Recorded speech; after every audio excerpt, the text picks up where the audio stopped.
There comes a time in every person's life when you look back and wonder, what about all those wasted years? What about the seasons I lost? What about the opportunities that slipped away? Maybe you've been through pain, disappointment, or a detour that felt like it stole precious time. But here's the truth. God is not limited by time, and He is not intimidated by what you've lost. In fact, when He restores, He doesn't just give you back what you had, He multiplies it. And when God is about to restore your wasted years, it becomes the greatest chapter of your story. When we think of restoration, our minds almost always go to the material. We imagine lost money being returned, a broken relationship being fixed, or an opportunity being offered again. And while those things are certainly part of God's goodness, His restoration runs far deeper than the surface level of possessions or situations. The promise in Joel 20:25 is so striking because God doesn't simply say, I'll restore the blessings, but instead He declares, I will restore to you the years the locust has eaten. Years are not like objects you can replace. Once a year passes, it's gone forever in human terms. You can't rewind the clock, and you can't relive lost moments. But God says He will do the impossible. He will redeem time itself. This means the time you feel you've lost, the years you spent wandering, hurting, or struggling, can be folded into your future in such a way that you don't come out behind. God knows how to compress decades of pain into a single moment of purpose. He knows how to accelerate your destiny so that what you thought you missed will actually launch you forward. Restoration in God's kingdom doesn't mean you simply break even. It means you end up ahead because His multiplication always exceeds the deficit. When you understand that God redeems time, you stop mourning over the calendar. You stop believing the lie that it's too late. Some people carry around regret for years, convinced they wasted their youth or lost their prime. They tell themselves, if only I had made a different choice back then, my life would be so much better now. But God interrupts that narrative. He reminds us that He is not bound by human schedules or limited by the mistakes of our past. What you think set you back, He can use as the very fuel to propel you forward. This is not theory.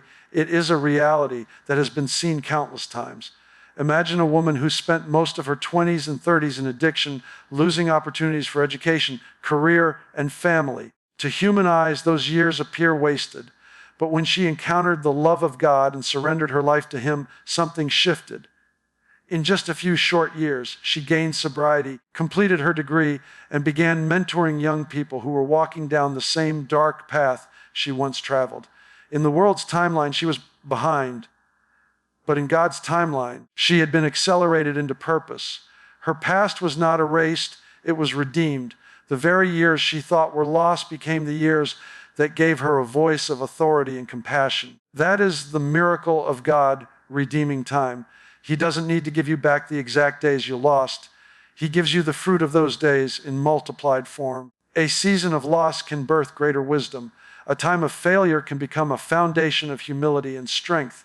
And when His restoration comes, it's as though the lost years are compressed into blessing. What should have taken decades of rebuilding can be transformed in months or even moments under His hand. So if you look at your past and feel regret over wasted time, know this: God has already factored that into His plan. He is able to make your latter days greater than your former. He is able to redeem time itself, turning what seemed wasted into a harvest you never thought possible. In His kingdom, no year is ever truly lost. When you look back over your life, there may be seasons that seem wasted. You think about the choices you made, the detours you took, the opportunities that slipped through your hands, and you wonder if it was all for nothing. You may feel as if those years were stolen or worse, thrown away. But what if what you called wasted, God was actually using? What if every tear, every delay, and every detour was a hidden preparation for where you are going? In the kingdom of God, nothing is ever truly wasted because He is too intentional to let your pain be pointless and too sovereign to let your mistakes define your story. The truth is, God often does His deepest work in the seasons we want to erase. Think of how a seed looks when it is buried in the dirt. To the natural eye, it looks like loss. It looks like it has been discarded into the ground, covered, hidden, and forgotten. But that burial is not destruction. It is transformation. The soil presses on it, the darkness surrounds it, and the weight bears down on it. Yet in that very environment, something is happening inside the seed that cannot be seen on the surface. Roots are forming, life is expanding, and before long, what looked like a burial is revealed to be a planting. That is exactly how God works with your so-called wasted years. They are not lost years, they are planted years. Many people assume that if they are not moving forward visibly, they are standing still or even going backward. But God is often developing unseen strength when you think nothing is happening. The tears you cried in private, the nights you wrestled with disappointment, the loneliness you endured, all of it was shaping you into someone stronger, deeper, and more resilient than you were before. What felt like delay was actually equipping. What felt like loss was God watering the soil of your future harvest. The time you call wasted was the time God was using to form something in you that comfort and ease could never have produced. Consider an example. There was a young man who dreamed of becoming a teacher. He went to college, but life knocked him off course. Family issues, financial struggles, and his own poor decisions caused him to drop out. For years, he worked odd jobs, feeling like he had squandered his potential. By the time he finally returned to finish his degree, he was nearly a decade older than his classmates. He felt behind and embarrassed. Yet during those years away, something else had happened. He had gained maturity. He had walked through trials that gave him empathy, and he had developed a patience he never had before. When he finally stepped into the classroom as a teacher, he carried more than just knowledge. He carried wisdom, compassion, and resilience. The years he thought were wasted became the very years that equipped him to connect with struggling students in a way few others could. His detour was not destruction, it was preparation. That is the way God works. He takes the broken pieces of your past and fits them together into something more beautiful than you could imagine. He takes the story you want to skip and makes it the chapter that inspires others. What you thought disqualified you becomes the very thing that makes you effective. You may not have seen it while you were in the middle of the pain, but when you look back, you will see how God was using every moment. In His hands, no season is wasted, no tear is meaningless, and no detour is accidental. He weaves it all into the tapestry of His purpose. And what once felt like wasted years becomes the foundation of your destiny. When we talk about restoration, most people immediately think about what they hope God will give back: lost opportunities, broken relationships, financial stability, or dreams they set aside. And while those are certainly things God cares about, true restoration does not begin with what He places in your hands. It begins with what He does in your heart. Restoration starts with alignment. Until your heart is turned fully back to Him, until your will and desires are aligned with His presence, you cannot fully experience the kind of restoration He promises. The gifts of restoration flow out of relationship with the giver, not apart from Him. Alignment is about posture. Imagine a car that has gone out of alignment.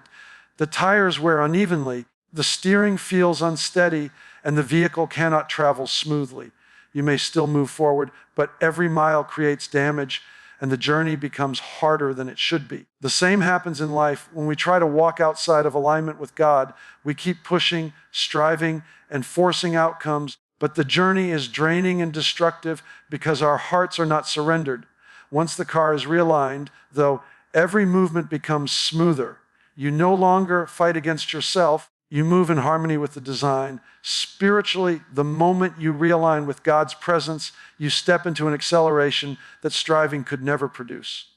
The principle is simple. What takes 10 years in your own effort can take 1 year under His grace. We often waste energy trying to rebuild our own lives without realizing that restoration is not about human effort, but about divine alignment.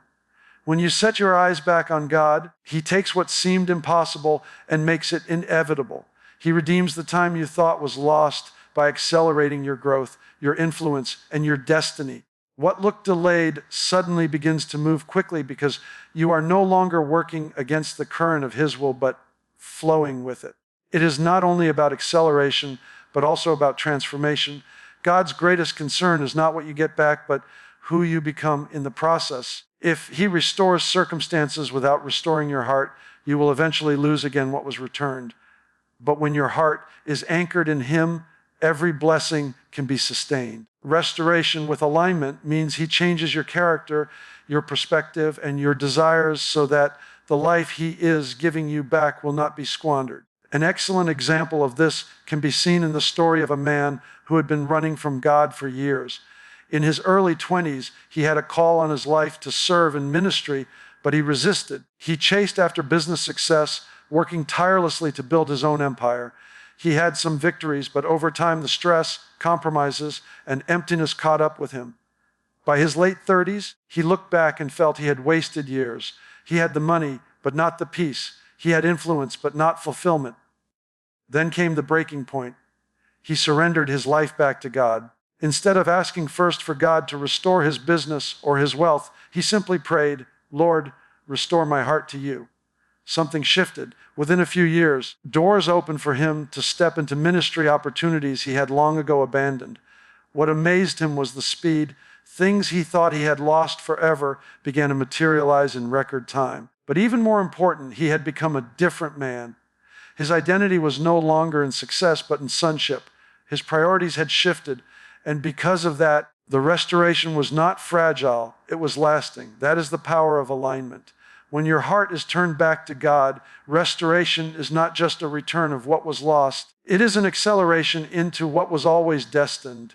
Alignment creates momentum, and momentum under God's grace makes up for years you thought could never be redeemed. You discover that restoration is not simply about regaining things, but about becoming the kind of person who can carry God's blessing well. When you align with Him, you step into a season where the wasted years no longer define you, because His presence accelerates you into purpose that far outweighs what you left behind. When God restores, He never stops at simply returning what was taken. His restoration is never just about bringing you back to the starting line. It is always overflow, always more than you lost, always greater than you could have imagined. That is the nature of His character. He is not a God of barely enough. He is the God of more than enough. When He steps into a situation, He doesn't merely repair the damage. He transforms it into something better, richer, and fuller than it was before. This is why restoration in the kingdom is so different from restoration in the world.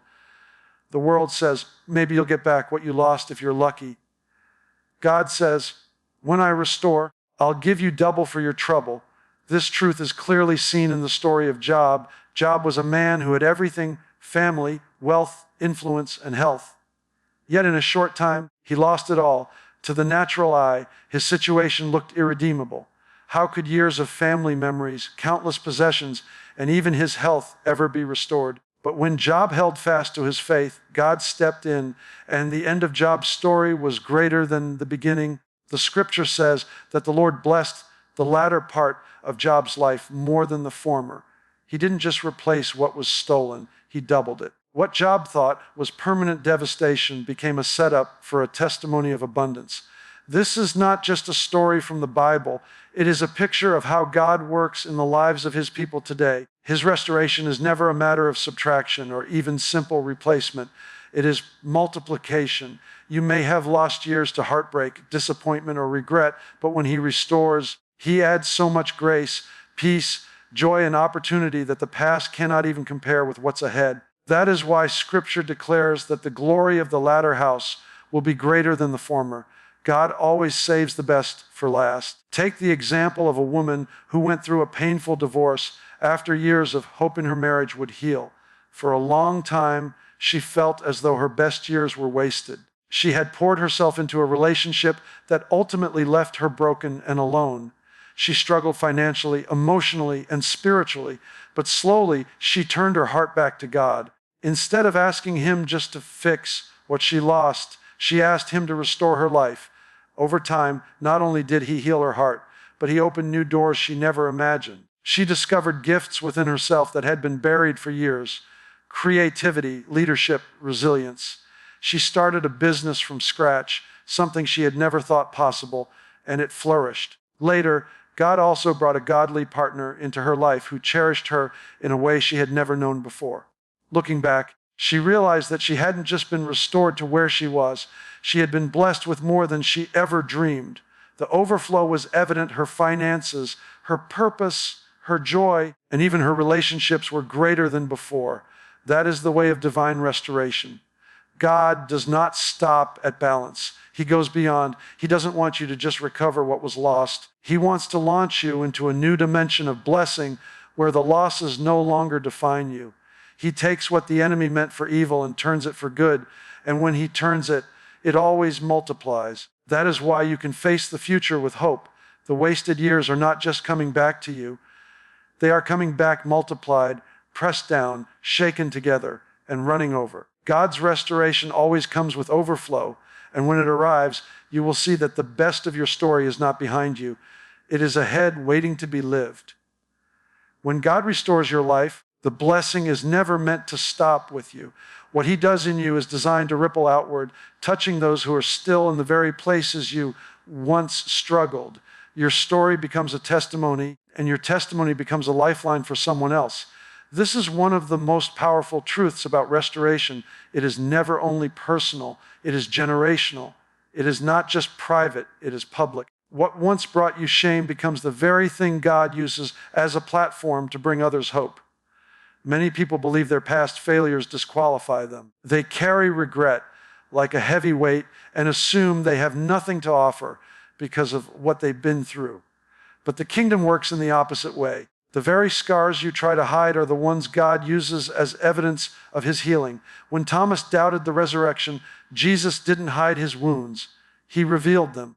It was the proof of his scars that gave Thomas faith.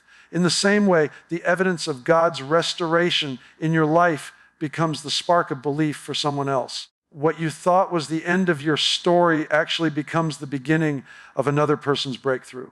Think about how many people are quietly suffering in silence, convinced they are alone in their pain. They believe no one could possibly understand their failures, their addictions, or their regrets. Then they hear your story. They hear how you once stood where they are standing, how you felt the same despair, how you thought you had wasted too many years to ever recover. But then you share what God did for you, how he lifted you, how he redeemed you, how he restored your wasted years and gave you a future. Suddenly, hope rises in them. If God could do it for you, then maybe, just maybe, he can do it for them too. There was once a man who spent half his life in prison. By the time he was released, he was in his 50s. Most people wrote him off as someone who had wasted his life and would never become anything. For a while, he believed it too.